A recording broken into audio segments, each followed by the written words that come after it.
बहुत समय पहले की बात है। एक गांव में एक साधु मंदिर में रहा करता था।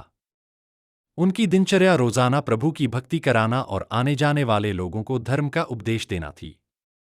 गांव वाले भी जब भी मंदिर आते तो साधु को कुछ न कुछ दान में दे जाते थे।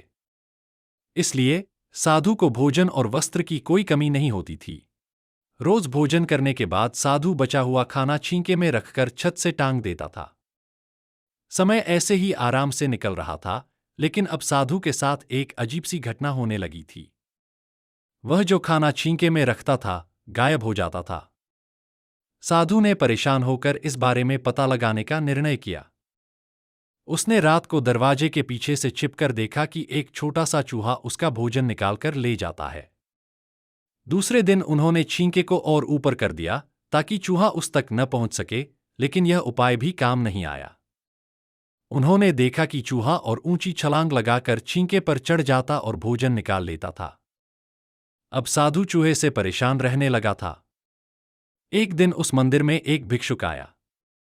उसने साधु को परेशान देखा और उसकी परेशानी का कारण पूछा, तो साधु ने भिक्षुक को पूरा किस्सा सुना दिया। भिक्षुक ने साधु से कहा कि सबसे पहले यह पता लगाना चाहिए कि चूहे में इतना ऊंचा उछलने की शक्ति कहां से आती है। उसी रात भिक्षुक और साधु दोनों ने मिलकर पता लगाना चाहा कि आखिर चूहा भोजन कहां ले जाता है। दोनों ने चुपके से चूहे का पीछा किया और देखा कि मंदिर के पीछे चूहे ने अपना बिल बनाया हुआ है। चूहे के जाने के बाद उन्होंने बिल को खोदा तो देखा कि चूहे के बिल में खाने पीने के सामान का बहुत बड़ा भंडार है।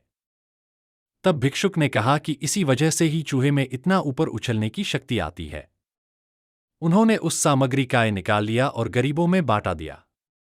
जब चूहा वापस आया तो उसने वहां पर सब कुछ खाली पाया, तो उसका पूरा आत्मविश्वास समाप्त हो गया। उसने सोचा कि वह फिर से खाने पीने का सामान इकट्ठा कर लेगा। यह सोचकर उसने रात को छींके के पास जाकर छलांग लगाई, लेकिन आत्मविश्वास की कमी के कारण वह नहीं पहुंच पाया और साधु ने उसे वहां से भगा दिया। कहानी से सीख: संसाधनों के अभाव में आत्मविश्वास की कमी हो जाती है। इसलिए जो भी संसाधन आपके पास हों, उसका ध्यान रखना चाहिए।